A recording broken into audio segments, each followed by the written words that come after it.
Hi everyone, comic book reviewer here, this time reviewing on Trolls Band Together. Now as you know, Trolls Band Together is another film by Dreamworks, which is the third film in the Trolls franchise, as well as being a sequel to Trolls World Tour. And the best I can say about the third Trolls film, it's a film that has ideas but has no reason to actually exist. So the premise of the film is meant to follow how, Branch and Poppy learn from Branch's older brother, John, that basically Branch's closest brother has been kidnapped. And of course, we kind of see how Branch and Poppy journey out to not only rescue Branch's brother, but we also kind of see how the brothers from the former band Brozone come together to try and rescue Floyd, who is meant to be Branch's closest brother, as well as basically trying to come to terms as a family and trying to kind of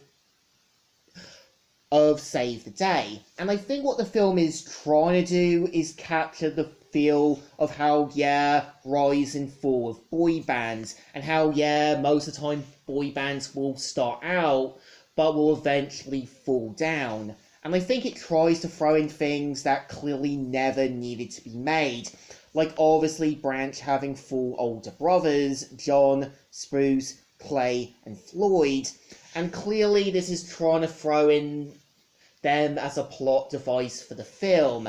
And it kind of also throws in Poppy learning about having a sister who is basically was meant to be separated after escaping the Virgin. But I kind of think what they were trying to go with basically Via's character is her and Poppy learning about each other, but we kind of see how Via's a bit more cautious about Virgin and kind of referencing the first film. The problem with Via's character is that she's just thrown in with no real reason other for Poppy to have a sibling, and there's nothing interesting about her. But I think when you've got the film's villains, Velvet and Veneer, I think they are interesting and are kind of meant to represent the whole kind of fake identity singer trope and how they'll kind of use questionable means to kind of get their success. I think they're interesting because they will do anything they can to get their stardom, and some of the songs they sing are quite interesting. And it kind of reminds me how, some people will copy off other singers' music without doing anything original.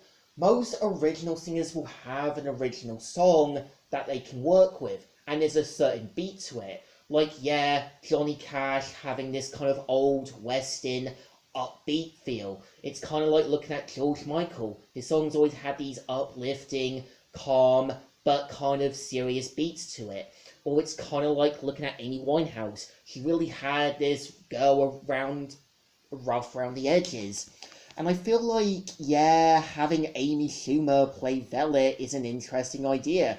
She's meant to be a diva. She's meant to be kind of conniving. And I think having Andrews Randalls play Veneer is interesting because he's meant to be a bit more moral, but is quick to kind of get roped into Finette's kind of schemes. But there's nothing much interesting about them. They just thrown in to be these kind of over-the-top pamped divas.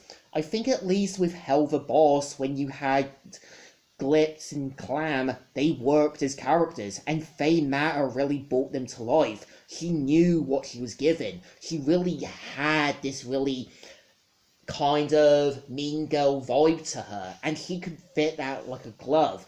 And when you had their song together, they really had this techno-y, but really give it to me now vibe. The problem that I think what Trolls Band Together was trying to do, it's trying to do the whole rise and fall of boy band tropes. And we kind of see how there's characters thrown in right to left with no real reason. And I think it's a shame because I think there was a lot that Trolls Band Together could have been had things been a lot different. It feels like it's throwing in unnecessary plots that don't need to be needed, and the songs are still there, still interesting, but there's nothing else to work with. So I think this film definitely deserves a thumbs down. Not interesting, not great, and definitely boring. And I think Trolls as a series is something with wasted potential. It's clear it's copying off the Smurfs. It knows it's trying to be something it clearly knows it can't be. So as a series, it definitely deserves a thumbs down again. While there is good ideas about the series, it just doesn't feel like it needs to be made. It feels like it's trying to wear the skin of a different property, and it knows that. So, Comic Reviewer here, signing out.